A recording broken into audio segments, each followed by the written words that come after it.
আল্লাহুম্মা ইন্নী আসআলুকা ফি'লাল খায়রাত। হে আল্লাহ, ভালো কাজ থেকে আমারে বঞ্চিত রাখো না। ছোট বড় যাই হোক, আমার দ্বারা ভালো কাজ করাই হোক। আমার যতটুকু যোগ্যতা, আমি যেন আমার যোগ্যতাকে ভালো কাজে লাগাই। আমার টাকাগুলো যেন আমি ভালো পথে খরচ করি আর ভালো পথে উপার্জন করি। আমি শিরকের মধ্যে, বিদআতের মধ্যে, হারামখুরির মধ্যে চলে না যাই।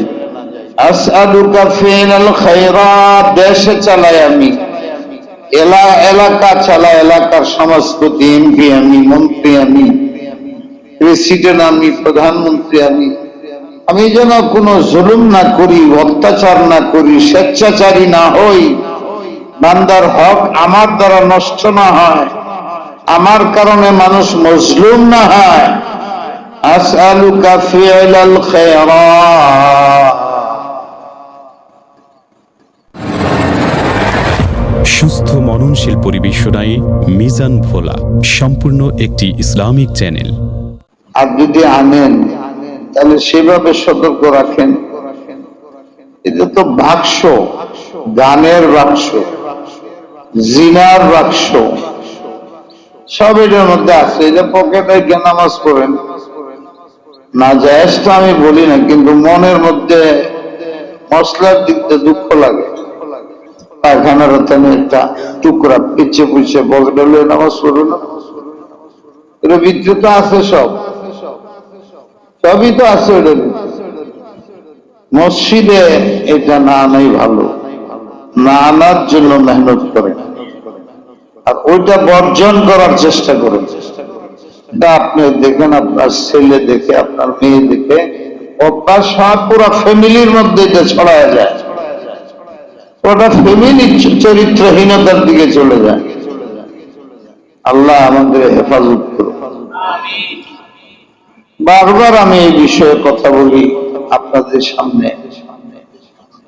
আজকে আমি আপনাদের জানাইতেছি যে এই কথাটা আমার সব জায়গায় পৌঁছান, মহাব্বতের সাথে, ধমকের সাথে না। মহাব্বতের মাধ্যমে, দরদের মাধ্যমে যে কাজ হয়, ধমকের দ্বারা সেটা হয় না। আমাদের মধ্যে দরদ নাই। যে কোনো কাজ করতে হলে দরদের দরকার। দরদ নাই যার ভিতর, তার দ্বারা কাজ হয় না। পেটে ব্যথা উঠলে এটাকে নামাইবার চেষ্টা করা হয়, ওষুধ খাওয়া হয়, না ওঠা পর্যন্ত সে কিছুই করে। এই উম্মত ধ্বংসের দিকে যাচ্ছে, এটা তো আপনার জেহেনেও নাই। মুসলমান যারা আম্মাতুন নাস, কি বলবো, খাওয়াসুন নাসের মধ্যেও এই অনুভূতির অভাব যে উম্মত কোন দিকে যাচ্ছে। যে উম্মতের জন্য বিশ্ব নবী মুহাম্মদুর রাসূলুল্লাহ সাল্লাল্লাহু আলাইহি সাল্লাম নিজের দাঁত ভাঙছেন, শরীর রক্তাক্ত করছেন, মাথা ফাটছে। বেহেশতি মানুষ, জান্নাতি মানুষ এই দুঃখ, কষ্ট, যাতনা, বঞ্চনা, লাঞ্ছনা কেন তিনি হারে নিলেন আমাদের জন্য? সেই উম্মত আজকে কোন পথে, এই চিন্তা করার সুযোগ নাই। আমাদের জেহেনে এটা আসে না, বুঝি না আমরা। কিন্তু আপনার সন্তানকে তো আপনার বোঝা উচিত যে সন্তানের জন্য হালাল হারাম না চিনে, না বুঝে আপনি অর্জন করতেছেন, উপার্জন করে পয়সা জমা করতেছেন, দেশে বিদেশে, ব্যাংকে, বাড়ি গাড়ি সবকিছুর ব্যবস্থা করতেছেন যে সন্তানের জন্য। আপনি তো ভোগ করতে পারবেন না, আপনার উপার্জিত সম্পদ, এটা আল্লাহর বিধান, আপনি উপার্জন করবেন, আপনি ভোগ করতে পারবেন না। আপনি যা খাইলেন, যা পড়লেন, এইটুকুই আপনার ভোগ করা। জমা হয়ে থাকে বেশি।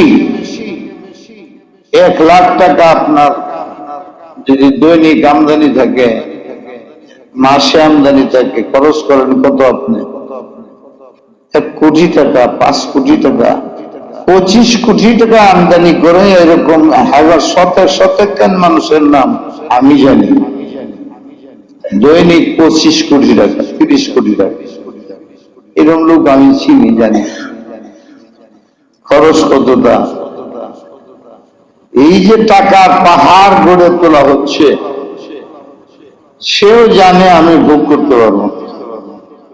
শুধু জানা নয়, বাস্তবতা আমরা দেখতেছি। অর্থ সম্পদ, বাড়ি ঘর বানায় মানুষে, ভোগ করতে পারে না। 10 বছর যদি ভোগ করে, তার জন্য জীবনের সবচেয়ে বড় কামিয়াবি, তিনি নিয়ে যেতে পারবে। ভোগ করলে একটা বাড়ির 10-5টা রুম আছে, একটা রুম দেওয়ার, এই তো 5টা-6টা গাড়ি আছে, একটা ব্যবহার, এই তো 1 লাখ টাকা কামায় 10,000 টাকা সে খরচ করছে। এই দুনিয়া থাকা তো ভোগ করতে পারে নাই 100 ভাগের 1 ভাগ, মরার পরে তো 4 পয়সা ভোগ করতে পারবে। সুতরাং আমি যা উপার্জন করি, আসলে এটা আমার জন্য নয়, আর সন্তানের জন্য। জিজ্ঞাসা করলে একই জবাব পাওয়া যাবে। আপনি বৃদ্ধ মানুষ, 1 পাও কবরে, আরেক পাও আগে, এত পয়সা জমি জামার এত চিন্তা করেন, এই 3 কোটি টাকা বাড়ি বানিয়ে দিচ্ছেন কেন? সন্তানের জন্য। কিন্তু আপনার মৃত্যুর পরে সন্তান হয়তো একদিন বা মাসে একদিন আপনার কথা স্মরণ করবে, তাও গলত তরিকায়, কারণ আপনি তাকে দিন শিখান নাই, দিন শিখান নাই। আপনাকে কেমনে গোসল দিতে হবে, কেমনে কবরে দাফন করতে হবে, আপনার জন্য কি করণীয়, ইসালে সবের পদ্ধতি কি, এগুলো আপনার ছেলে জানে না, আপনার মেয়ে জানে না, আপনার পরিবার জানে না। সমাজে যে রসম চলে আসছে, প্রথা চলে আসছে, আপনার সাথেও তাই করা হবে। কেন আপনার সন্তান বেদাতি করলো আপনার দাফনের ক্ষেত্রে? এই জন্য কবরে আপনার জবাবদিহিতা আছে। সে তো মৃত্যুর দিনই এলান করবে, আপনার বিশাল খাওয়ার ব্যবস্থা করা হবে।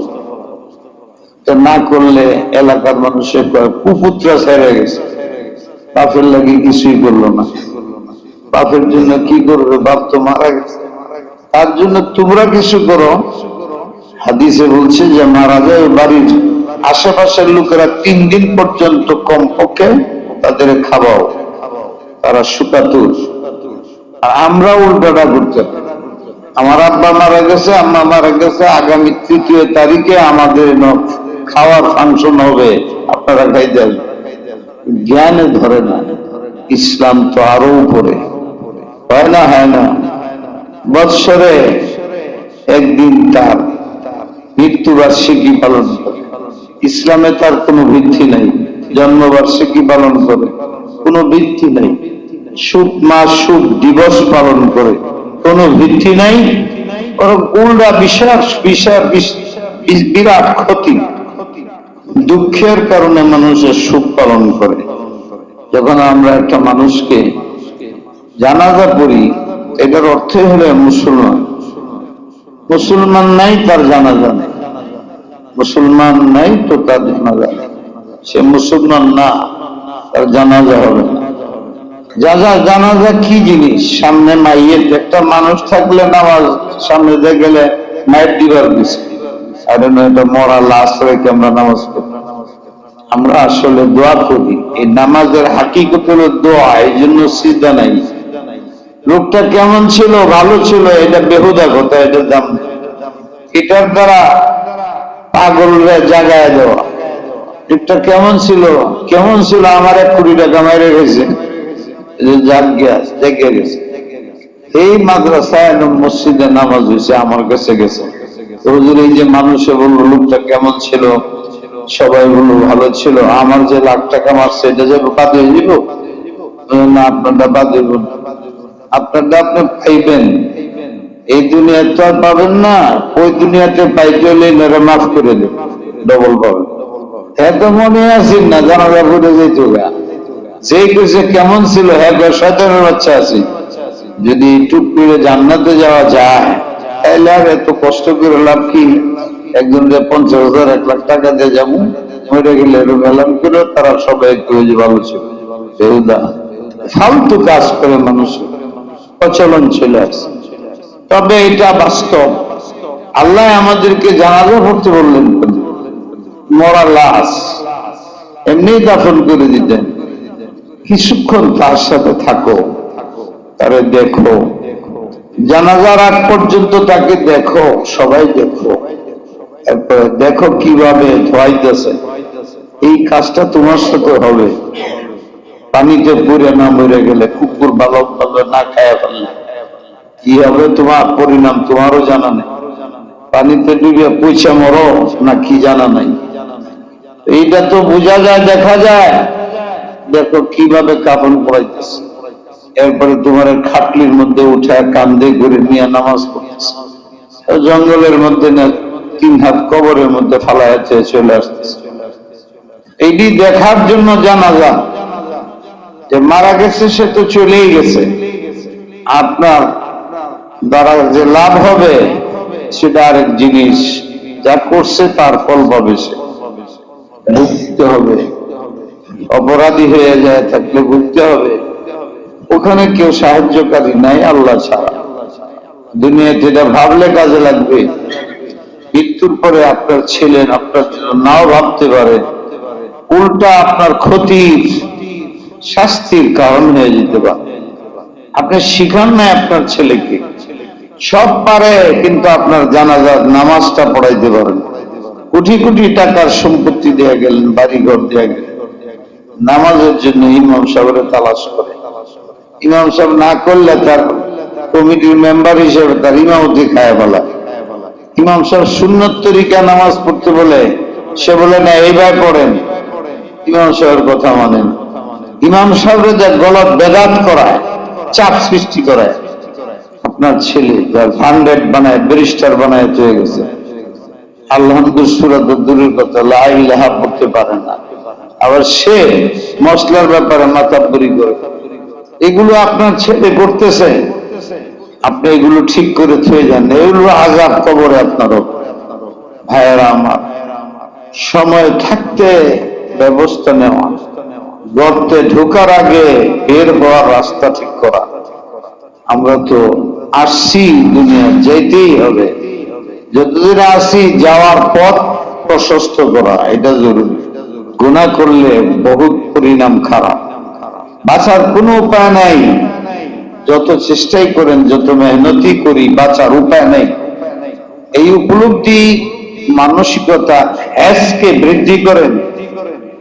এদের উপায় হইল নিজে আল্লাহওয়ালাদের সুবতে থাকা, তাদের জীবনী পড়া, ঘটনাবলী পড়া, মনোযোগের সাথে পড়া, নিজের আমলে আনার চেষ্টা করা, 10 ভাইকে আমলের জন্য তালিম ও তারবিয়ত করা, দাওয়াত দেওয়া। নিজে একজনকে তাহাজ্জুদের কথা বারবার দাওয়াত দিলে ওই কথায় আমাকে আঘাত করে, নিজে তাহাজ্জুদ না পড়লে। তাকবীরুল্লাহর সাথে নামাজ পড়ার যখন বারবার আমি ছাত্রকে বলি, না আমি যদি একদিন না পড়ি, না পাইতে আমার খুব জ্বালা ধরে। জানেন, যা তা মানুষকে শোনান, কুল্লুকুম রাইন কুল্লুকুম মাসউলুন আন রাইয়াতি। এখন যে সময় চলছে, গুনাহ বর্জন, আর যাতে গুনাহ না হয়, আল্লাহর সম্পর্ক ছিন্ন না হয়, আল্লাহর রাসূলের সুন্নাত সাল্লাল্লাহু আলাইহি ওয়াসাল্লাম মোতাবেক আমল হয়, এজন্য বেশি বেশি দোয়া করো। ছোট ছোট দোয়া আছে অনেক, 1 বাক্য 2 বাক্য 3 বাক্যর দোয়া, দোয়ার জন্য ওযু লাগে না। এগুলো পড়তে থাকা, রাস্তাঘাটে চলাফেরা সময় মিলে না, আল্লাহুম্মা সাব্বিত কলবি আলা দীনিক, আল্লাহুম্মা সাব্বিত কলবি আলা দীনিক, কতক্ষণ লাগে? এটাও পারেন না। আল্লাহ আল্লাহ, সুবহানাল্লাহ, আলহামদুলিল্লাহ, কথায় কথায় আলহামদুলিল্লাহ, সুবহানাল্লাহ। 2টা দরকার নেই, একটাই কর, সুবহানাল্লাহ, আল্লাহু আকবার। এরকম ছোট ছোট জানেনি, দৈনিক 100 বার হোক না, অসুবিধা কি? সুবহানাল্লাহ 100 বার বললাম, আলহামদুলিল্লাহ 100 বার বললাম, আল্লাহু আকবার 100 বার বললাম, তাসবিহে ফাতিমি আছে, এটা পড়লাম। কুল হুয়াল্লাহ সূরা জানি, এটা পড়লাম। আলহামদুলিল্লাহ সূরা জানি পড়লাম, হাঁটতে হাঁটতেই পড়লাম। গপ্প গুজারি করি মসজিদের ভিতরে এসে যায়, এগুলো বাদ দিলাম। 1 ঘন্টা সারা দিনের মধ্যে দোয়া দরুদ ইত্যাদির মধ্যে আমি রাখলাম, খারাপ হবে না। রাসূল পাক সাল্লাল্লাহু আলাইহি ওয়াসাল্লাম বলছেন, যার কোনো ওসিলা নাই, জরিয়া নাই, তার জন্য দোয়া। আল্লাহ জানেন বান্দা আমার মানুক আর না মানুক, এক সময় সে দিলে তাকে বাধ্য করে। ওমাই ইউজিবুল মুস্তাগফিরা ইযা দাআ ওয়া ইয়াকশিফু সূ।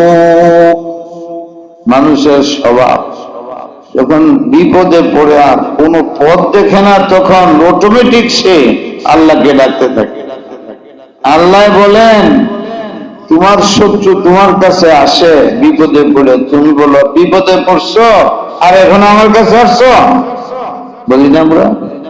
আল্লাহ এরকম বলেন, বিপদে পড়ে আল্লাহর কাছে গেলে আল্লাহ মনে মনে কয় যে আমি তো বিপদে দিয়েছিলাম আমার কাছে আইবার জন্য, আমার কৌশল কাজে লাগছে, আমি তো ফাঁদ পারছিলাম এ যাতে আমার কাছে আসে। বিপদে পড়ে আসছে, কারে কি কোন কৌশল করে আমার কাছে আনতে হবে এটা আল্লাহকে আমি জানি।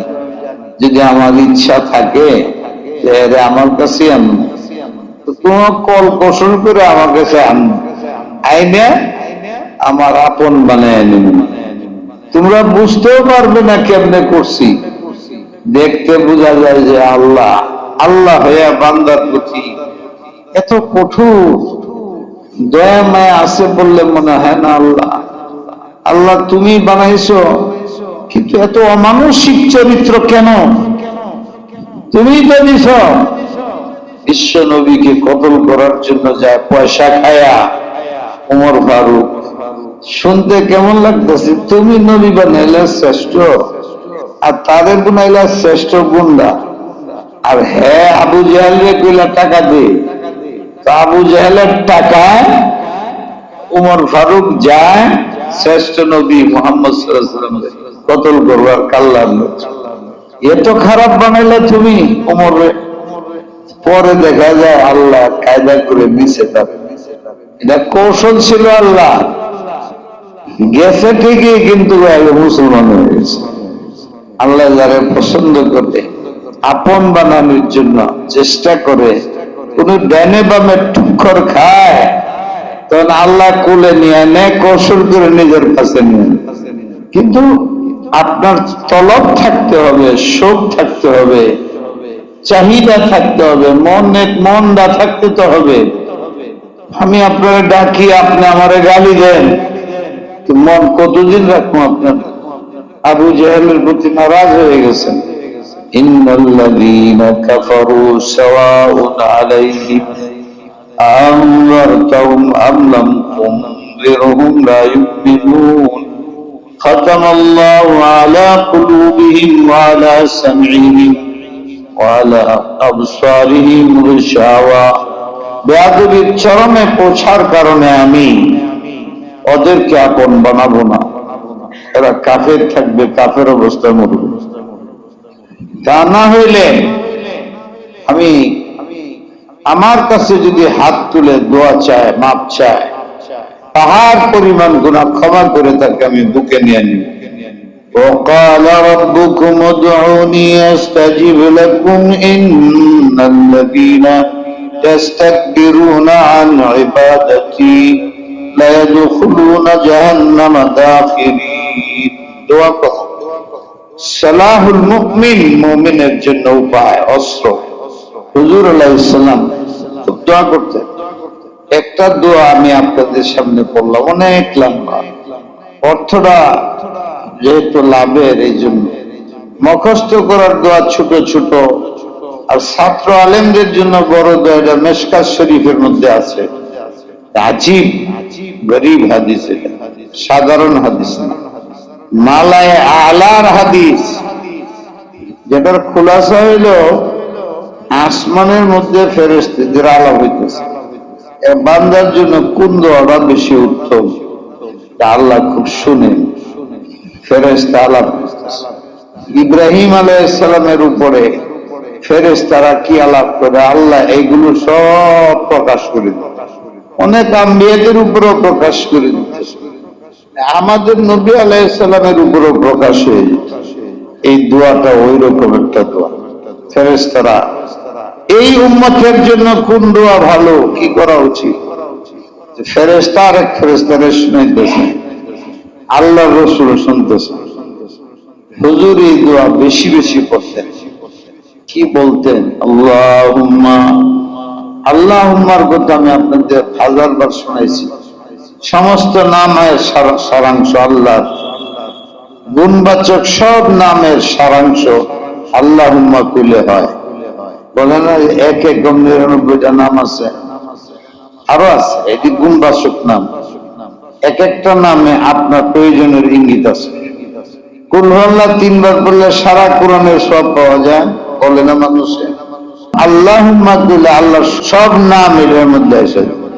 ওয়ালিল্লাহিল আসমাউল হুসনা, ওয়ালিল্লাহিল আসমাউল হুসনা ফাদউহু বিহা। তোমরা আল্লাহর নাম ধরে, আল্লাহর নামের উসিলায়, আল্লাহর নামের দোহাই দিয়ে দোয়া করো। তো ওই আল্লাহর অত অনেক বেশি নামগুলো আল্লাহুম্মা শব্দের ভিতরে আল্লাহ ঢুকায় রাখছে। আল্লাহুম্মা ইন্নী আসআলুকা ফি'লাল খায়রাত ইফআলুল খায়রা লাআল্লাকুম তুফলিহুন লাআল্লাকুম তুরহামুন ওয়াফআলুল খায়রা লাআল্লাকুম তুরহামুন। কোরআনে আছে আল্লাহুম্মা ইন্নী আসআলুকা ফি'লাল খায়রাত, হে আল্লাহ আমাকে খায়রাত আমলের তৌফিক দাও, ভালো আমল করার তৌফিক দাও, নেক আমল করার তৌফিক দান করো। নেক আমল কোনটারে বলে? যে আমলের ভিতরে আল্লাহকে রাজি করা, সন্তুষ্ট করা লক্ষ্য বস্তু হয়, আল্লাহর হুকুম প্রতিপালন করা লক্ষ্য বস্তু হয়, আর কোনো স্বার্থ মকসুদ নাই। যে আমল ইখলাস ভিত্তিক হয়, সুন্নাত ভিত্তিক হয়, এটাকে নেক আমল বলে। নামাজ আল্লাহর জন্য, তরিকা নবী আলাইহিস সালাতু ওয়াস সালামের তরিকা। এজন্য আমাকে এই নামাজ সম্বন্ধে মসলা মসাইল জানতে হবে, এগুলো আবার আমল করে মস্ক করতে হবে, তদরিব করতে হবে, প্রশিক্ষণ নিতে হবে। সারা দেশের মধ্যে মাদ্রাসা কেন্দ্র এই কাজ চলে, দাওয়াতুল হকের নামে, আপনারা জানেন। আলহামদুলিল্লাহ অনেক পরিবর্তন হইতেছে। এই এলাকার মানুষের মধ্যে এটার উদ্দীপনা বেশি থাকা উচিত, যুবকদের মধ্যে, বৃদ্ধা সকলের মধ্যে থাকা উচিত। কোন জেলা একদম পরিষ্কার ভালো হয়ে গেছে, গলত আজান নাই, একামত নাই, আমাদের সব তরিকা সহি। আপনারা আপনাদের মসজিদের মধ্যে আজান সুন্নত মোতাবেক কিনা, একামত সুন্নত মোতাবেক কিনা, নামাজ সুন্নত মোতাবেক কিনা, অন্তত পক্ষে এটার খবর নেন আপনার শক্তি অনুসারে। ইমাম হয়ে থাকলে তো কথাই নাই, আপনার বড় দায়িত্ব মুসল্লিদের দিচ্ছিকা। এখনো আজান গলত শোনা যায়, একামত গলত শোনা যায়, আজানের জবাব দেয় না, একামতের জবাব দেয় না। মহিলারাও আজান শুনলে জবাব দিবে। ঘটনা আমি আগে শুনেছিলাম, এক মহিলা, তারাও আজানের জবাব দিবে। আল্লাহুম্মা ইন্নী আসআলুকা ফি'লাল খায়রাত, হে আল্লাহ ভালো কাজ থেকে আমারে বঞ্চিত রাখো না। ছোট বড় যাই হোক, আমার দ্বারা ভালো কাজ করাই হোক। আমি আর যতটুক যোগ্যতা, আমি যেন আমার যোগ্যতাকে ভালো কাজে লাগাই। আমার টাকাগুলো যেন আমি ভালো পথে খরচ করি, আর ভালো পথে উপার্জন করি। আমি শিরকের মধ্যে, বিদআতের মধ্যে, হারামখুরির মধ্যে চলে না যাই। আসআলুকা ফি'লাল খায়রাত, দেশে চালাই আমি, এলাকা চালা, এলাকার সমাজপতি, এমপি আমি, মন্ত্রী আমি, প্রেসিডেন্ট আমি, প্রধানমন্ত্রী আমি যেন কোনো জুলুম না করি, অত্যাচার না করি, স্বেচ্ছাচারী না হই, বান্দার হক আমার দ্বারা নষ্ট না হয়, আমার কারণে মানুষ মজলুম না হয়। আসআলুকা ফিআলাল খায়রাত, নেক আমল করার তৌফিক দাও, এটা বলতে পারবে না দোয়া। ওয়া তারকাল মুনকারাত, 2 নম্বর, হে আল্লাহ তোমার দয়া, গুনাহ বর্জন করা, মুনকারাত গুনার কাজ বর্জন করার তৌফিক দান করো। তৌফিক কে দেয়? ওয়ামা তাওফীকি ইল্লা বিল্লাহ, আল্লাহ ছাড়া কেউ। বিশ্বাস করো। এবং এই 2 নম্বর কথাটা বল, ইন্নী আসআলুকা ফিআলাল খায়রাতি ওয়া তারকাল মুনকারাত, গুনার কাজ ছাড়া তৌফিক দান করো। এই কাজ তো আসলে দুইটাই, গুনার কাজ বর্জন করা, এটা হলো দিলের সাফাই, শরীরের সাফাই। ফিআলাল খায়রাত ভালো কাজ করা, এটা হলো দিল এবং শরীরকে সুসজ্জিত করা। সুসজ্জিত করা, শরীরে আবর্জনা থাকলে কেউ ভালো কাপড় পরে না, গোসল করে, গোসল করার পরে সুন্দর করে কাপড় পরে, ভালো কাপড় পরে আগে পরিষ্কার হয়। তাই গুনাহ বর্জন করে তোমার দিলকে পরিষ্কার সাফ করো, শরীরকে সাফ করো, অতঃপর নেক আমলের লেবাস পরো। আল্লাহ রাসূল কেমন ভাবে বলছে, ইন্নী আসআলুকা ফিআলাল খায়রাত ওয়া তারকাল মুনকারাত। 2, 3, এই 2টা কাজ করা সবসময়, আর বিশেষ করে বর্তমান যুগে খুবই কঠিন। মানুষের স্বভাব হইল বড় যে হয় তার আসর তার মধ্যে ঢুকে, তার সামনে সে নত শির থাকে, সে মনে করে সে আমার সে বড়, নত শির থাকে, তার চরিত্র তার ভিতরে ঢুকে। ছোট বাচ্চা তাই শিখে যা মার বাবাকে করতে দেখে। ওয়া হুব্বাল মাসাকিন, হুব্বাল মাসাকিন, 3 নম্বর দোয়া, এ আল্লাহ যারা অভাবী, গরিব, মুতাওয়াজে, বিনয়ী, যারা বিনয়ী, যাদের মধ্যে অহংকার নাই, আমাকে তাদের সাথী বানায়।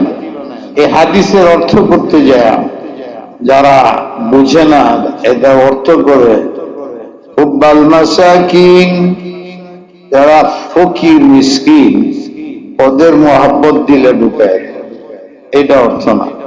এটা তো করতেই হবে। মাসাকিনের অর্থ হলো, মাসকানার অর্থ হলো বিনয়ী, জোয়াফা। এ আল্লাহ আমাকে অহংকার মুক্ত জীবন দান করো, বাকি সব গুণ অহংকার থেকে হয়।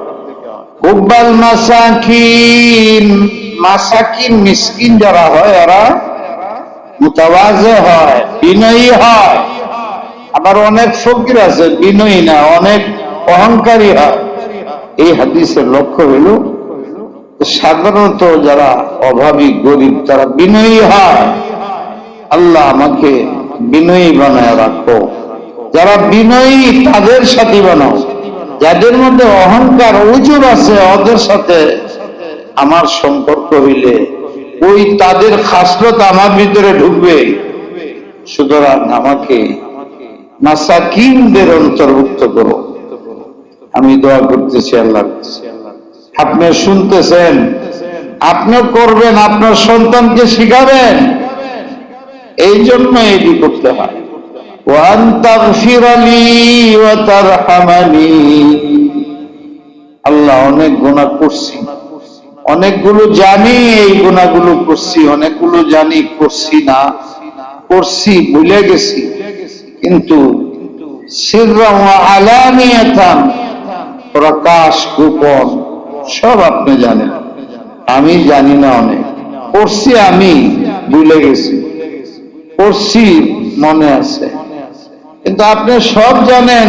তাগফিরালি, আমার কোনো পথ নাই, উপায় নেই আপনি ছাড়া। তাই আপনার কাছে তওবার হাত প্রশস্ত করলাম, ভিক্ষা দেন আমাকে তওবা, আমার গুনাহ ক্ষমা করে দেন। বারবার কাঁদতে থাকো, বারবার বলতে থাকো ওয়াতারহামানি, অতীতে তো গুনাহ করছি, এটা ক্ষমা করে দেন, ভবিষ্যতে গুনাহ না করি এর জন্য দয়া করুন। অভ্যাস তো খারাপ হয়ে গেছে, ওদের থেকে নফসে আম্মারা, প্রবৃত্তির তাড়না, শয়তানের আক্রমণ, বেঁচে থাকা কষ্টকর, কঠিন, অসম্ভব হয়ে যায় আজকের যুগে, বর্তমান পরিবেশে। হে আল্লাহ ওয়াতারহামানি, তোমার দয়া ছাড়া কোনো উপায় নেই। وَإِذَا أَرَدْتَ فِتْنَةً فِي قَوْمٍ توفني غير مفتون। আর হে আল্লাহ, যদি তোমার জানা থাকে, অবশ্যই জানা আছে ফিতনা আসতেছে, একের পর এক ফিতনা, একের পর এক ফিতনা, আর সব ইবাদতের শুরুতে আসতেছে। ইবতিলা, পরীক্ষা, ইবাদতের শুরুতে আসতেছে। সুখ দিবস পালন করে সবাই শরীক হয়, ইবাদত মনে হয়। জন্ম দিবস পালন করে, মৃত্যু দিবস পালন করে, খাওয়ার অনুষ্ঠান করে, সবটি ইবাদত মনে, ভালো কাজ করতেছি। জানাজা পড়ে যায়, আমরা দুলহা বানায় কবরে তুইলাম। আল্লাহ রসুল বলছেন, জানাজা পড়ে কবরে রাখো যখন, তোমরা মনে করো থাকি আল্লাহ মাফ করে দিছে, তোমাদের দয়া জান্নাতে গেছে। সে বলতে থাকে কাদ্দিমুনি কাদ্দিমুনি, জান্নাতে। সুখ দিবস কার পালন করো? মানুষ জান্নাতে গেলে কানবা তুমি? তুমি সুকাতুর? তা আমরা তো জানাজার নামাজ পড়ে ভালো নতুন কাপড় টাপড় পরায় কবরে রেখে আসছি, পর তুলহা দামাদ হিসাবে হুরের কাছে যাবি, জান্নাতে আছে। 1 বছর পরে আবার তুমি সুখ দিবস পালন করো, এটার অর্থ জাহান্নামে আছে আনতেছ? কি জ্ঞানী হইল তুমি। আমরা দোয়া টোয়া করে কাদের মধ্যে উঠায় নিয়ে কবরে ছুঁয়ে আল্লাহর কাছে বলেছি, আল্লাহ তুমি মানুষের দোয়া কবুল করছে না, তা জানাজা করতে করলো তোমারও এরকম। আমরা তো ইয়াকিন নিয়ে আসি ইনশাআল্লাহ জান্নাত। এখন তুমি সুখ দিবস পালন করো কার?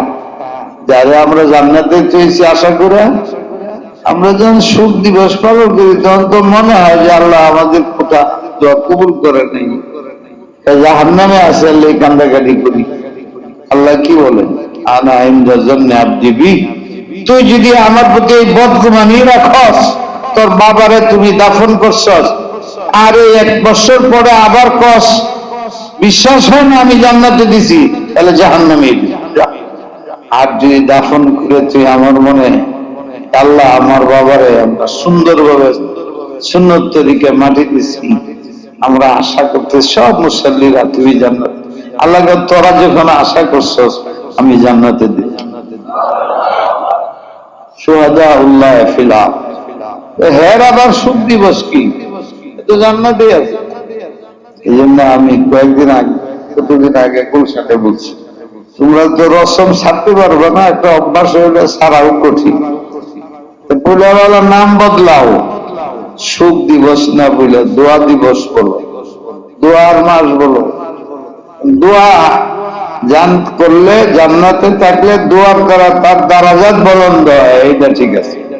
আর এই যে কাঙ্গাল খাওয়া কিতা কয়, এটার তরিকা বদলাও, কুলখানি হয়ে যায় কয় কিটা কয়, এটা তরিকা বদলাও, এটা নাম বাদ দাও। আমাদের ধনীদের মুঠে আনতে পারবো না, গরিবদের গোপনে দিয়ে দাও। প্রকাশ্য দিলে এটার মধ্যে অহংকারী হয়ে যায়। আর এখন তো এগুলো সব রাজনৈতিক চাল, কূটনৈতিকে পরিণত হয়ে গেছে। মৃত্যু ব্যক্তিরে নিয়ে খেলা করা, রাজনীতি করা ঠিক না। এগুলো বাদ দাও, দোয়া করো, নিজে দোয়া করো। তোমার বাপের জন্য তুমি নিজে হাত তুলে দোয়া করো। হুজুরে ঠেলো কেন? ঠেলাইলে দোয়া করলে এটা দোয়া করেন, নাইলে বাইর করে দেবো মসজিদ থেকে। এমন দোয়া করবো, দাওয়াত দিব। চিন্তা করো, দোয়ার জন্য অবশ্য বাধ্য করে দমকায় নাকি, আদেশ নির্দেশ চলে নাকি দোয়া? কি যে বুঝে মানুষ, তাও বুঝে। এগুলো হচ্ছে আমাদের দেশ।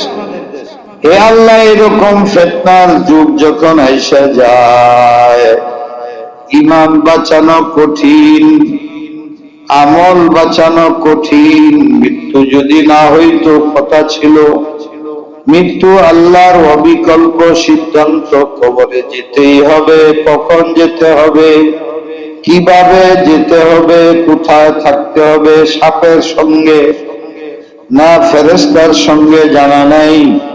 যুবকরা যৌবনের তাড়নায়, প্রবৃত্তির তাড়নায় মুসলমানের ঘরে জন্ম নিয়েও বুঝলে না, হতভাগা। কাফেরের ঘরে জন্ম নিয়ে তো কথাই নাই। মুসলমানের ঘরে জন্ম নিয়ে 5 ওয়াক্ত নামাজ পড়ার তো তৌফিক হচ্ছে না। শুধু 5 ওয়াক্ত নামাজ পড়ার তৌফিক হচ্ছে না, পাগড়ি বাদ দিলাম। কেন বুঝো না?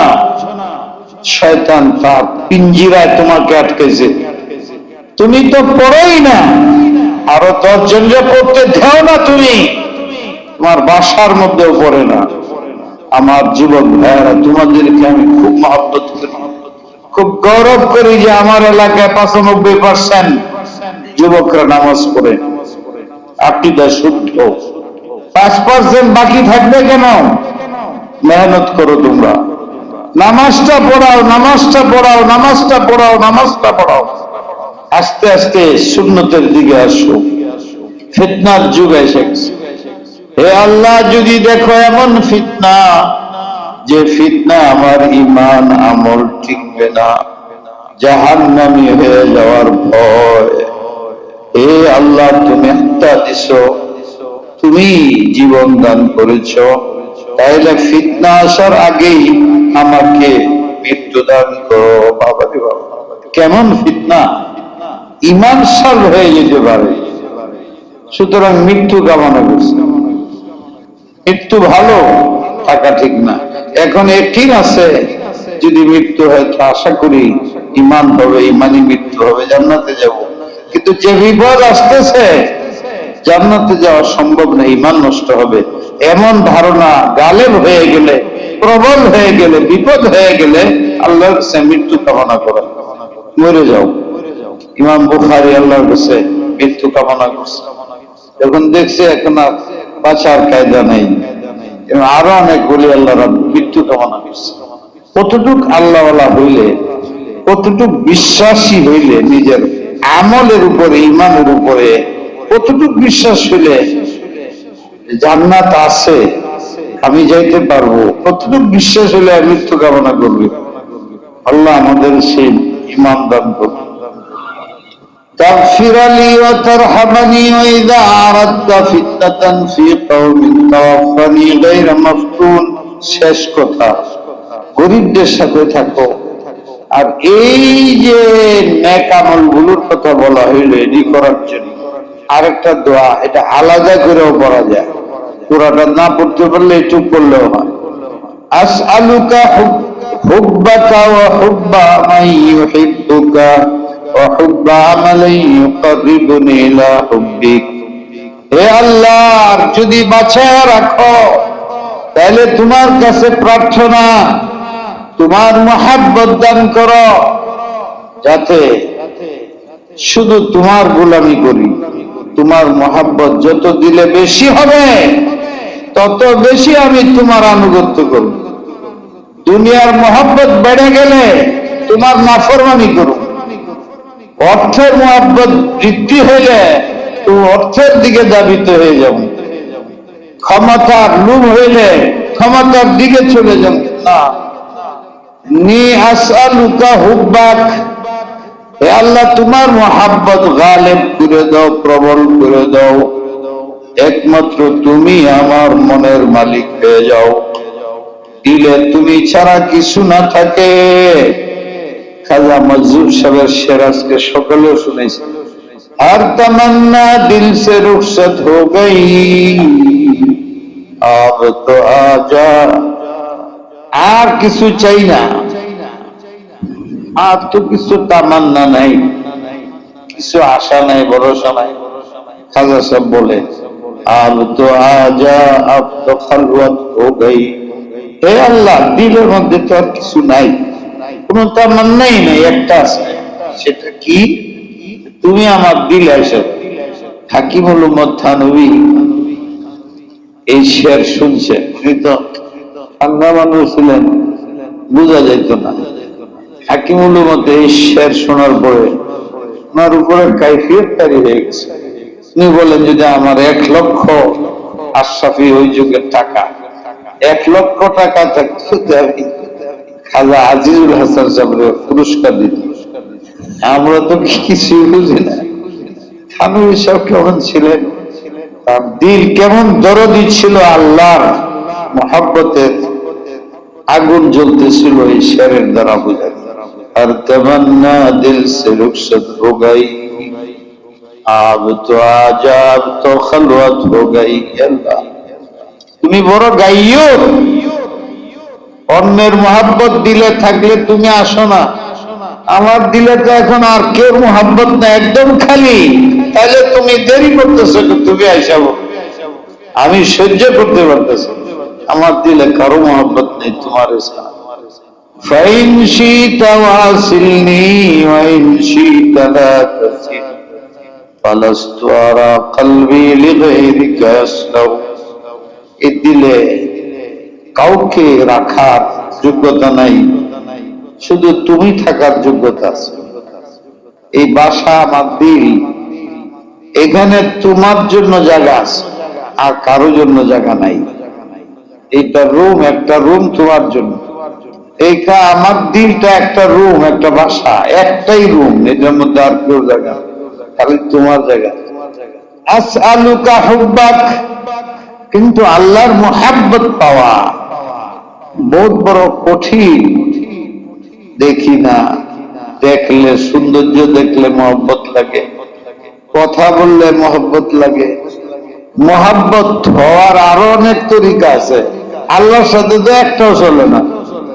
এন চিন্তা করবো আল্লাহ আমারে পয়দা করছে, এটা তো মানুষের কাছে শুনছি। আর এত গভীর চিন্তার থেকে মশলা বের করা, আসমান জমিন আল্লাহ পয়দা করছেন, আমাকে আল্লাহ পয়দা করছেন, এটা মানা বুঝা, এটা তো এত সহজ না। বড় বড় জ্ঞানীরাও বুঝতে পারে নাই। আসমান গবেষণা, জমিন গবেষণা, মানুষ গবেষণা করেও সে আল্লাহকে পায় নাই, চিনতে পারে নাই।